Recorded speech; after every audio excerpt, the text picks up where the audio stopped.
Ini aja. Ya, terima kasih adik-adik atas kedatangannya. Adik-adik dan Bapak Ibu ya. Koalisi masyarakat sipil.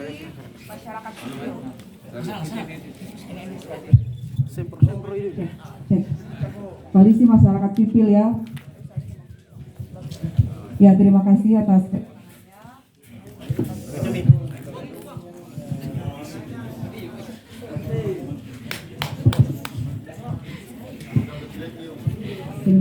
kedatangan adik-adik semua. Ya, senang sekali. Ternyata teman-teman dari koalisi masyarakat sipil sangat-sangat peduli akan penanganan bencana ini. Jadi saya apresiasi atas kedatangan Bapak Ibu semua, adik-adik semua. Tentu kami pemerintah Kabupaten Mamuju selalu ingin melakukan yang terbaik untuk masyarakat. Yang kami lakukan ini salah satu usaha kami untuk memberikan yang terbaik untuk masyarakat Mamuju. Jadi perlu adik-adik tahu bahwa dana yang kita terima itu, kalau kita bandingkan dengan daerah lain, kita termasuk cepat. Cepat, betul. Lu Utara itu bencananya kayaknya sudah 1 tahun lebih, mereka baru dapat. Dan kita Kabupaten Mamuju baru berapa bulan sudah mendapatkan, alhamdulillah. Ya. Dan untuk dana ini tentu adik-adik tidak perlu maksudnya kami juga tidak akan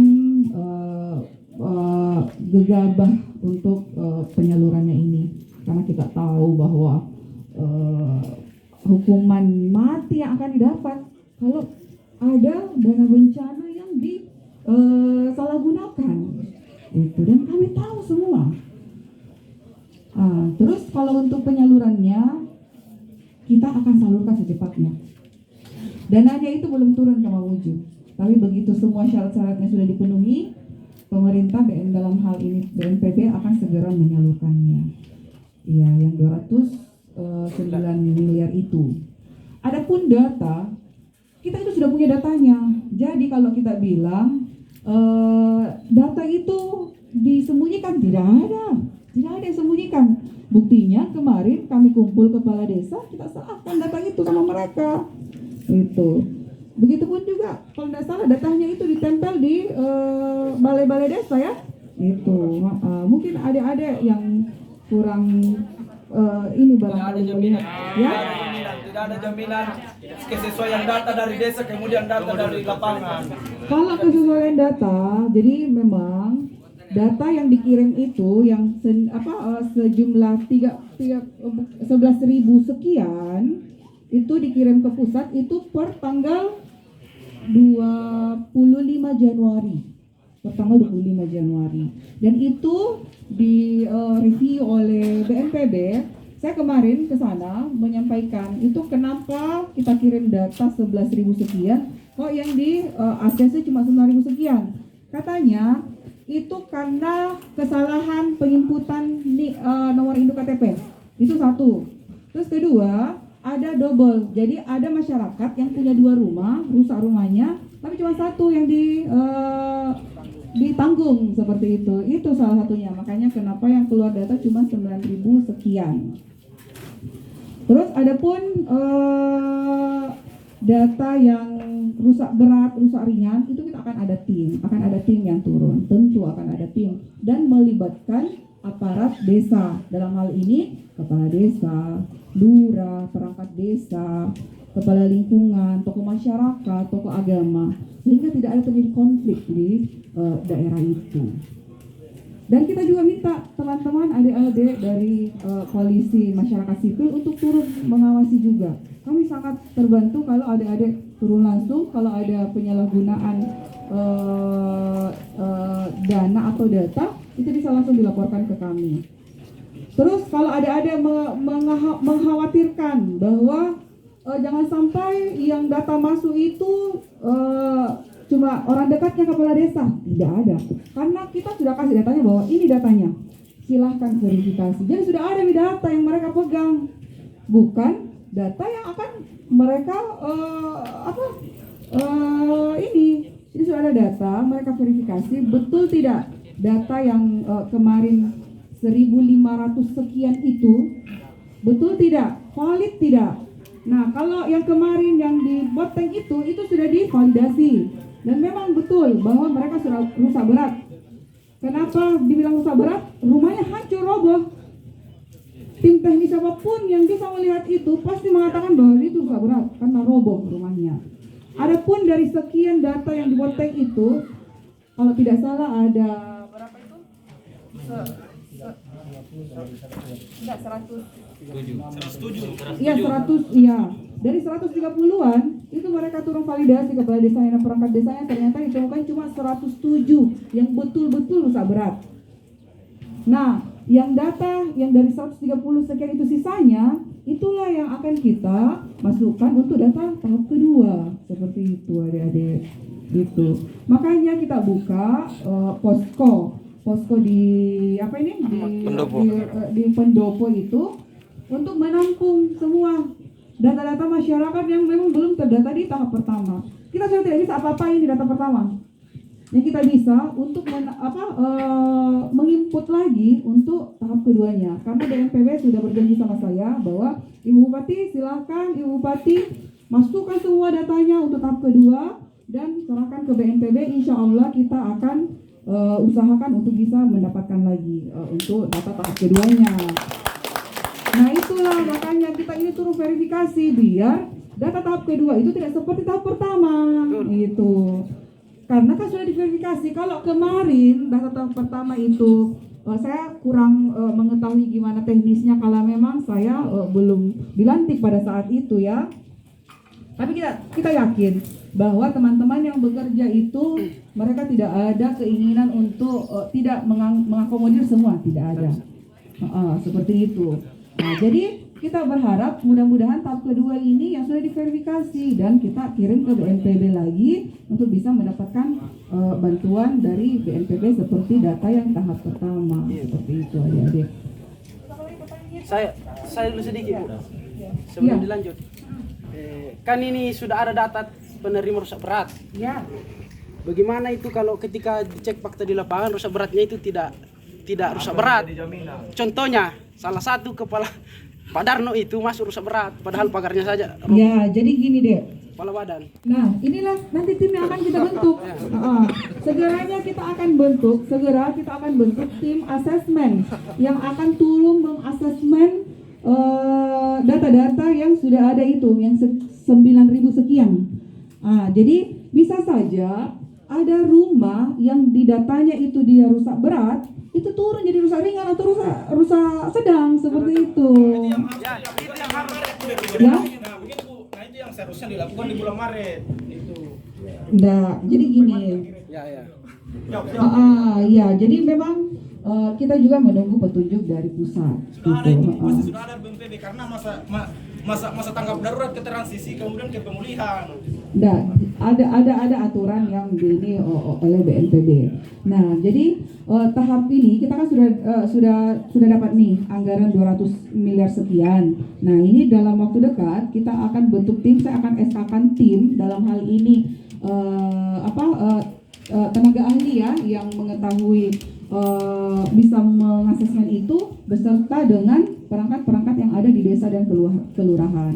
Dan saya minta tolong juga teman-teman dari Aliansi Masyarakat Sipil untuk bisa mengawasi itu. Dan kalau memang bisa melapor ada aparat desa atau kelurahan yang bermain mata, sampaikan sama saya. Itu boleh sampaikan sama saya langsung, boleh juga ke posko pengaduan. Nanti insya Allah kita sudah ada sih sudah ada nomor handphone yang bisa di ini call centernya bisa melapor di situ juga. Dan insya Allah dalam waktu dekat ini juga kita akan panggil seluruh camat untuk bisa membuka posko aduan di tiap kecamatan juga.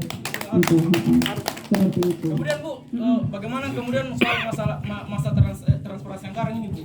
Ini kan tentu ada dana dari BPBD kemarin 1M. Itu yang kami kemarin selalu minta, tapi itu kemudian tidak pernah dipublikasi. Kemudian jangan sampai jangan sampai ini Bu, Pak, jangan sampai ada kemudian bantuan dari luar masuk ke rekening Pemda Mamuju. Itu jangan sampai.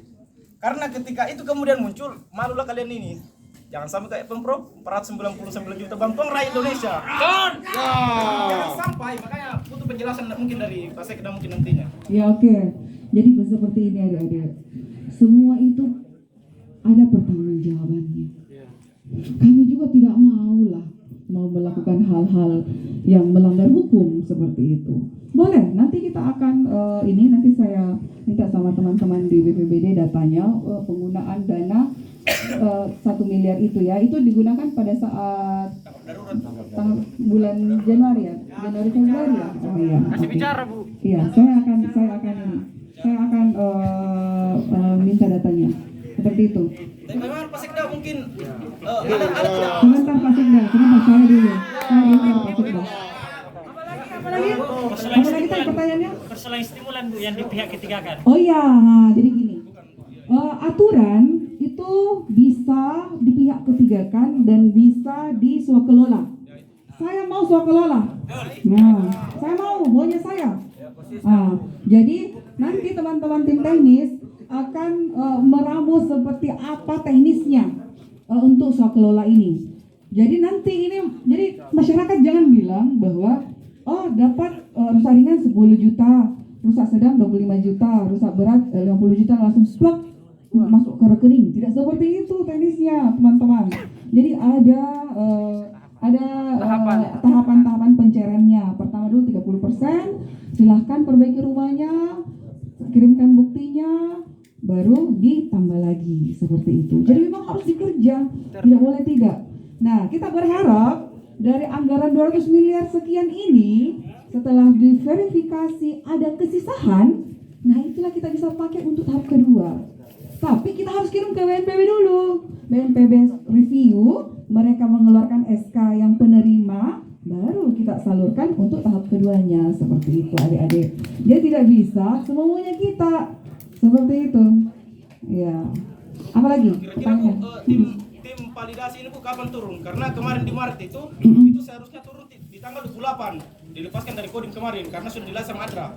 Nah itu yang sampai hari ini tidak pernah turun Bu. Secepatnya kita Kami harus punya kepastian Bu bahwa kami secepatnya. Insya Allah BPBD Perkim bisa ya 2 minggu ya? Bisa? Oke, 2 minggu. 2 minggu. Kasih ngomong karena 2 bulan yang lalu kami berada di Bandung ini menyuarakan hal yang sama. Dulu 2 bulan yang lalu kami bertemu dengan Bapak Wakil Bupati menyuarakan hal yang sama, jawaban yang sama, segera itu tidak ada batasnya. Jadi jelas. 2 minggu. Datang demo saya lagi kalau 2 minggu tidak jalan. Mantap. Tambah lagi. Ya? Mulai hari kerja ya, 2 minggu ya, hari kerja ya. Iya, hari kerja 2 minggu. Oke, 14 hari kerja. 14 hari kerja. Ya? Oke, apa lagi pertanyaannya? Bukan 14 hari kalender, hari kerja. 14 hari kerja. Apa lagi pertanyaannya? Apa? Ya. Sudah? Pas saya dulu. Juknisnya. Ya. Juknis kriteria toh? Ini yang Ya, nanti akan di ini. Jadi nanti kita akan berikan ke kecamatan, desa dan kelurahan untuk bagaimana juknisnya, bagaimana petunjuk-petunjuknya biar masyarakat juga mengetahui. Jadi jangan sampai masyarakat berpikir langsung 10 juta turun masuk ke rekeningnya. Tidak seperti itu. Jadi ada kita akan lakukan itu semua. Semuanya akan berjalan bersamaan, turun mengasesmen, turun juga sosialisasi untuk ke masyarakat. Seperti itu. Bisa sedikit Bu? Ya. Berbicara kemudian tadi persoalan tahap kedua, untuk tahap pertama saja bisa jadi akan banyak mungkin akan agak lama lagi karena sesuai dengan apa yang dilihat di Luwuk dan di Palu juga masih ada beberapa yang baru diterima kemarin. Kemudian yang mau kupertanyakan Bu untuk kepastiannya atau kejelasannya persoalan tahap kedua. Kapan itu kira-kira akan cair kembali dananya dan bagaimana nanti prosesnya? Yang jelas, pemerintah dalam hal ini Bupati Mamuju akan berusaha memberikan yang terbaik untuk masyarakatnya. Gitu, ya. Jadi makanya ini kita segera turun mengasesmen sehingga tahap kedua itu juga sudah hasil asesmen. Kita kirim ke BNPB, ke pusat untuk segera bisa dicairkan juga untuk tahap keduanya seperti itu. Saya tidak bisa memberikan batas waktu karena memang dananya itu bukan dari saya. Kalau dari saya langsung saya bisa bilang. Tapi karena dananya bukan dari saya ya tentu ya kita bagaimana usahanya kami lah seperti itu. Tapi kita berusaha, selalu berusaha. Iya. Kemudian Ya. kemudian lagi Bu, ini dari Dinsos mungkin saja tanyakan ini kan di tanggal 26 Maret itu jaminan hidup untuk kabupaten itu belum direncanakan. Nah, sampai hari ini itu belum ada jawaban dari Dinsos. Nah, kemudian juga dari dari BPBD ini bagaimana kemudian untuk perjelas status kebencanaan ini. Ini kan karena kemarin Pak Ali itu mengatakan sampai tanggal 5 diperpanjang. Nah, sampai kemarin mungkin agak diperpanjang tapi saya tidak tahu. Intinya nanti BPBD dengan Dinsos Tidak perpanjang ininya. Sudah ini kok anunya. Apa? Masanya. Sekarang kita masih ada di status transisi. Masih transisi. Per tanggal 5 sampai 5 Juni. Nanti kita akan perpanjang lagi. Jadi kita berharap status transisi ini selesai setelah dana stimulan sudah turun semua dan sudah diterima oleh semua masyarakat. Bu, minta maaf Bu, untuk persoalan tahap kedua ini banyak yang datanya tidak masuk. Kemudian kita akan berusaha, tapi bisa tidak dipastikan waktunya. Artinya mungkin bulanan atau berapa? Saya tidak bisa memastikan. Karena begini Bu, di antara sama masyarakat ini masih ada yang mengungsi Bu. Kondisinya orang-orang yang mengungsi ini bagaimana?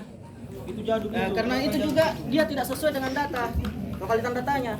Ya. Dan masih ada juga beberapa bisa juga dijamin untuk persoalan yang tidak valid datanya, yang rusak, yang di keterangan data dia rusak ringan dan rusak sedang, apa bisa dijamin bahwa akan mendapatkan DTH untuk situasinya dia yang rusak berat, yang rubuh rumahnya semua.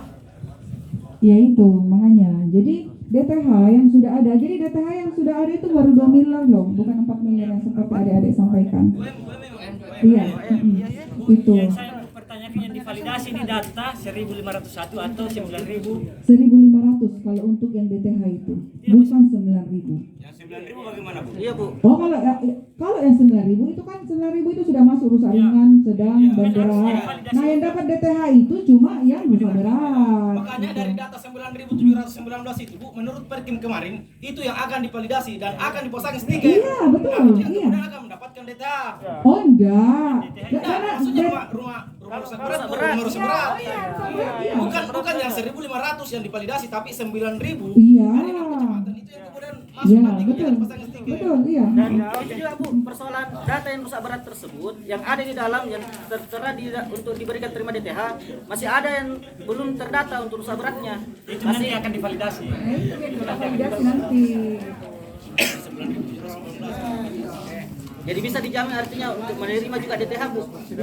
Bisa dijamin nanti Kalau dia rusak berat, Kalau rusak berat pasti. Rusak berat dapat DTH. tergantung hasil Iya. asesmen begitu. Iya betul. Yang pasal ya. Ya. Gimana? Oke. Ya. Jadi sekarang Dinsos menjawab. Iya, terima kasih banyak adik-adik.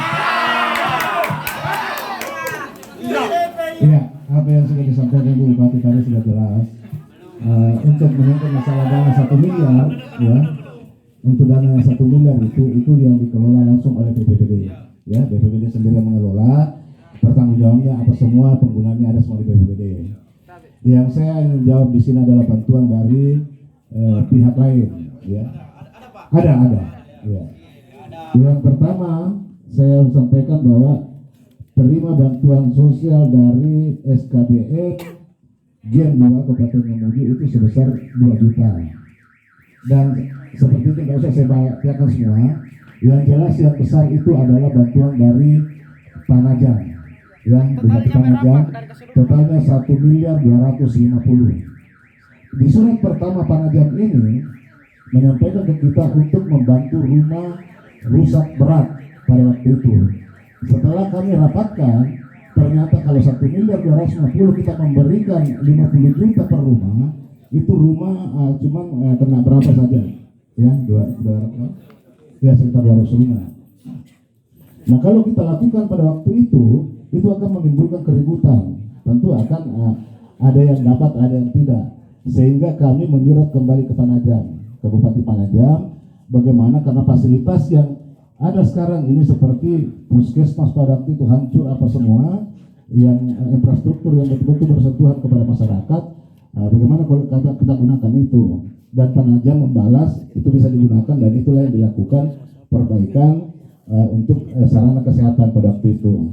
Jadi dananya sudah masuk 50%, itu sementara sudah dikerja sebagian puskesmas. Ya. Ya, coba bisa disebutkan puskesmas mana? Karena puskesmas Bambu itu daerah saya belum bisa dimasuki. Itu puskesmas yang saya tidak tahu persis itu namanya, tapi yang jelas jangan dulu. Karena ini teknis ada puskesmas deh, ya. Ini jangan dulu. Jangan. Ya. Puskesmas itu ada orangnya, ada dinkes dan PU yang langsung kerja. Kami di sini cuma dikasih data seperti Binanga sudah diperiksa pada waktu itu sudah mereka sudah kerjakan, dan itu akan dipertanggungjawabkan. Jadi itulah tadi yang digunakan untuk 1.250.000 itu. Itu baru 50% Pak. Baru 50% masuk. 50%-nya di mana Pak? Iya, belum ditransfer. Nanti setelah itu, iya. Yang jelas tadi Bu Bupati, saya di ruangan disampaikan bahwa Pak Sekda ini perlu disampaikan kepada Dinsos dan BPBD dengan Perkin bahwa untuk dana bencana ini hukumannya kalau salah itu ada hukuman mati. Iya, itu hukuman mati. Ya, masih ada juga. Itu barangkali saya jelaskan mungkin. Masih ada Pak. Ada juga di Tomo yang dibantu puskesmas Pak. Apa ya? Di Tomo. Itu teknis nanti tanya. Tapi Pak, satu. Jangan sampai maksudnya Pak, jangan sampai ternyata paskes yang dibantu itu bukan yang terdampak begitu. Yang terdampak pasti. Iya. Jadi tabe sedikit. Hai kawan-kawan, tenang dulu, satu komando. Satu ya, sedikit Pak Sekda, kan saya tadi mempertanyakan bahwa kita ketahui bersama bahwa pelaksana Badan Penanggulangan Bencana adalah Sekda, ya kan? Jadi sebenarnya ini masalah, kenapa ini berlarut begini? Karena salah sejak awal. Bisa dikatakan tidak becus ini OPD yang kemarin termasuk Pak Sekda. Karena kenapa? Dana 1M itu tidak digunakan untuk validasi data. Betul. Dikemanakan dana 1M ini? Ada skala prioritas. Masa kita mau ajari? Masa untuk operasional buat tenda saja? Dikemanakan itu Pak? Itu yang kita pertanyakan. Ya, makasih. Jadi perlu saudara-saudara ketahui bahwa Sekda itu adalah ex officio kepala BPBD, tapi ada kala kepala BPBD yang pelaksananya. Iya. Jadi yang menerima dan mempertanggungjawabkan semua adalah BPBD. Iya. Kalau pertanggungjawaban Pak yang bantuan dari Panajam itu dan SKBN, jangan sampai ada juga bantuan dari TNI Pak. Enggak ada Pak? Enggak ada. Iya, makasih.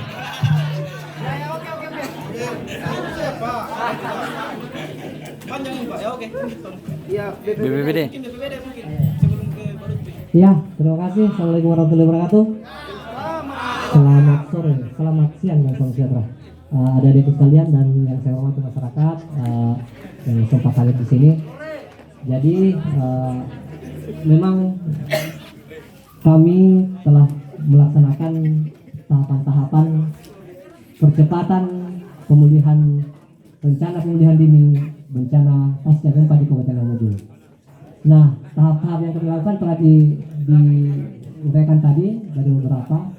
Kemudian memang kalau kita kembali ke data lagi kan memang wajar memang karena ketika bencana orang data itu selalu dinamis di awal ya, karena kita memang transisi kemudian kita bencana juga SDM kurang pastilah dinamis. Makanya ada verifikasi yang kita lakukan.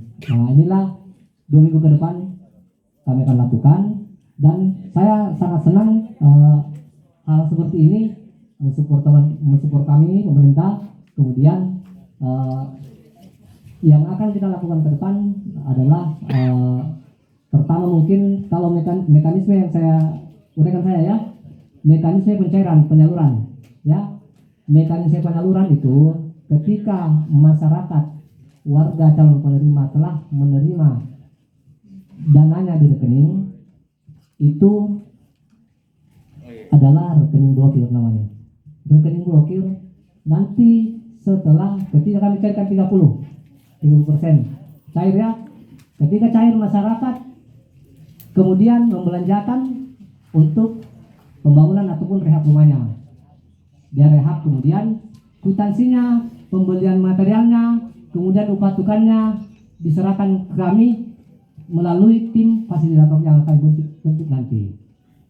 Setelah ada itu ke kami buka lagi ketika selesai bekerja, kami buka lagi tahapannya yang 70%. Kalau tidak ada kwitansi pembelian dari awal, kami tidak akan cairkan 70%-nya. Karena memang ya itu pertanggungjawaban kami yang akan kami kirimkan ke BNPB nantinya. Itu semua ada di pedoman penyelenggaraan penyaluran dana stimulan. Ini kan 30% akan dicairkan dulu untuk dana stimulan. Kemudian bagaimana kemudian bapak-bapak kami, ibu-ibu kami yang ada di Tapalan sampai Kecamatan Kaluku yang sudah membangun, Pak? Mereka meminjam uang, Pak, untuk membangun rumahnya.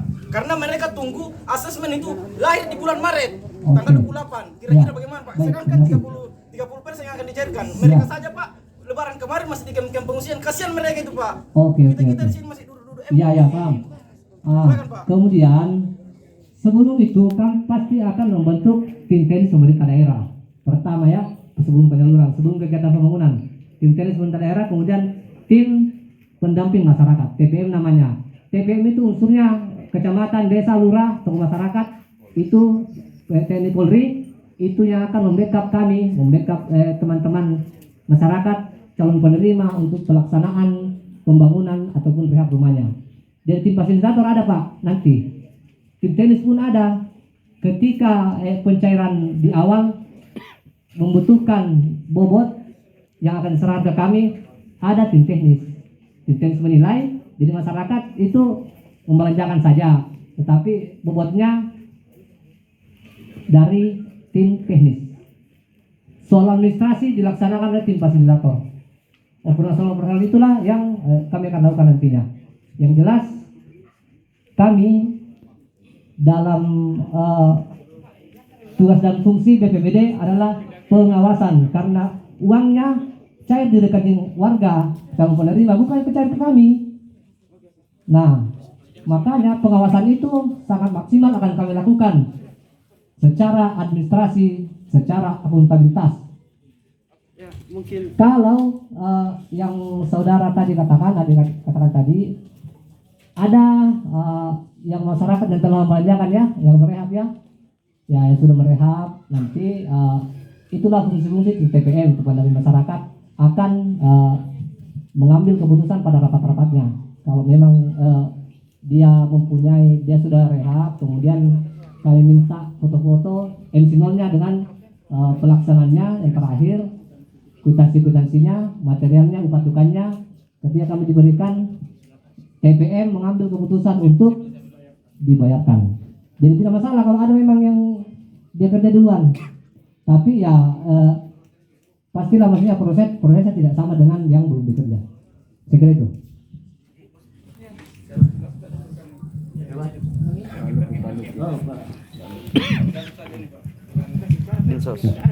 Assalamualaikum warahmatullahi wabarakatuh. Selamat pagi dan salam sejahtera untuk semua. Ibu Bupati yang saya hormati, sekalian saya hormati, teman-teman kepala dinas yang saya hormati, rekan-rekan teman-teman dari koalisi yang saya hormati juga. Terkait masalah saya masih sejak ini, terkait masalah jaminan hidup yang adik-adik sampaikan, itu ada pada Permensos 4/04/2015 ya. Cuma 2 poin ya. Iya, aturannya itu Permensosnya itu ya. Ya, Permensosnya itu 04/2015 ya. Ada perubahan. Iya, perubahannya, tetapi yang saya sampaikan bahwa ada perubahan itu tidak ada ya, cuma ada tidak semuanya dirubah. Ya. Terkait masalah sosial, cuma ada 2 poin di situ. Pertama, yang adik-adik sampaikan jaminan hidup itu berupa uang tunai 10.000. Kemudian santunan ahli waris Ya. Nah, ya, saya masuk dulu di santunan ahli waris. Data setelah kita turun pasca gempa, kita turun di lapangan di 5 kecamatan, alhamdulillah kita dapat angka 95, dan itu kita usulkan. Usulannya itu kita usul ke provinsi, terus ke Kemenkes, alhamdulillah turun, terbayar. Singkat cerita, ada pertemuan koalisi Sulawesi Barat yang dipimpin oleh Pak Wakil Bupati sama saya hadiri, mungkin teman-teman juga ada yang hadir di situ.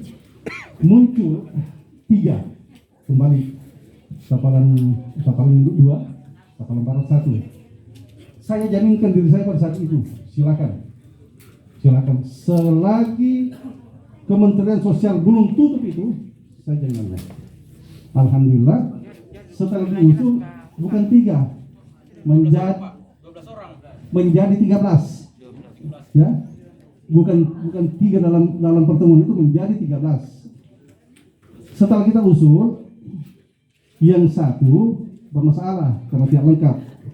Kami sudah sampaikan kepada ahli waris bahwa sebenarnya saya sudah mau kirim ini hari karena final. Tapi oke lah, saya jamin lagi 1 hari. Nanti saya komunikasi dengan provinsi. Ditunggu 1 hari, tapi sampai hari ini tidak ada. Sehingga 12 itu setelah kita kirim, alhamdulillah terbayar. Jadi kesemuanya itu 107 yang dapat santunan yang diwakili oleh 99 ahli waris. Pada tahap pertama 95 itu diwakili 87 ahli waris. Karena ada yang 5 dalam satu keluarga, ada yang 3, makanya ahli warisnya ada 87. Kalau 12 itu Pak, minta tolong yang dijelaskan adalah jaminan hidup. Kalau untuk santunan ahli waris saya kira kan sudah selesai. Nah, yang ditanyakan teman-teman ini itu jaminan hidup. Nah, bagaimana? Apakah bisa atau cuma pilihannya santunan ahli waris? Jadi itu saja biar cepat prosesnya karena teman-teman ini mau bergeser ke titik selanjutnya. Seperti itu.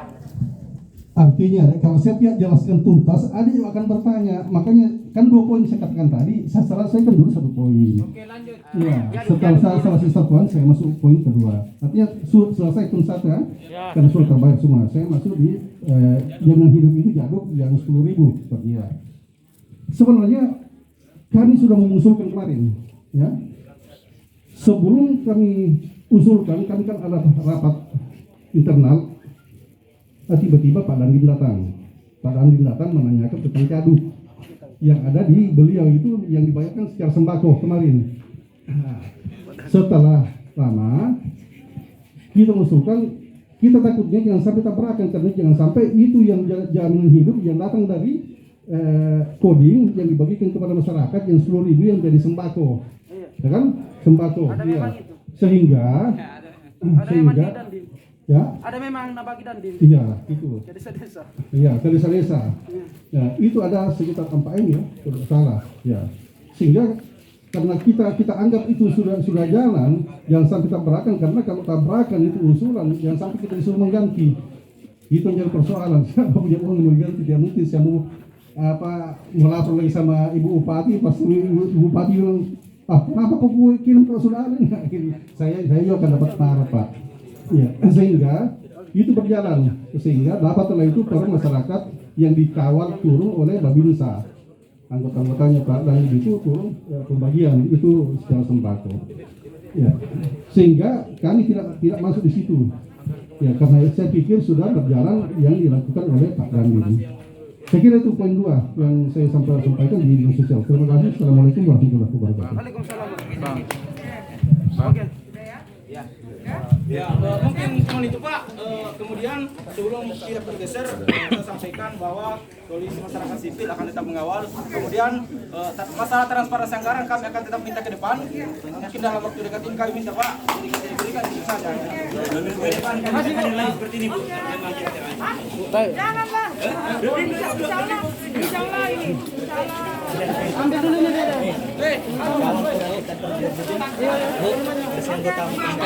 Tahap keduanya karena banyak keluarga yang sudah di dalam Kalian asesmennya satu-satu. Masuk datanya di posko ini. Biar bisa karena masih banyak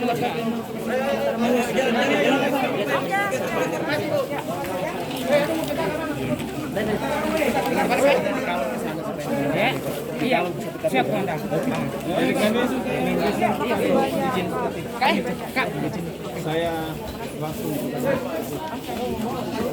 wawancara Bu.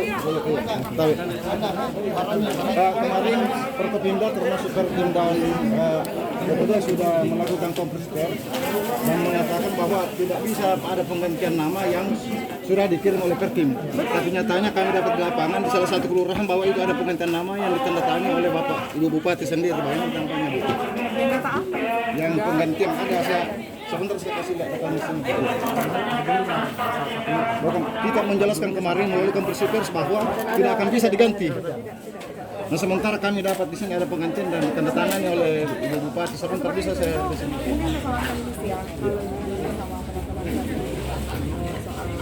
Yang jelas tidak akan ada pergantian nama. Nanti kalaupun hasil asesmen ada yang tidak sesuai data rumahnya itu apakah dia rusak berat ternyata dia rusak sedang atau ringan, itu yang akan mungkin bergeser seperti itu. Saya sebut saja Pak Lurah Lebang itu sudah akui dan dia kedudukan saya datanya bahwa semua nama terganti. Nanti kita ini sama Perkim, kita cek sama Perkim. Oke.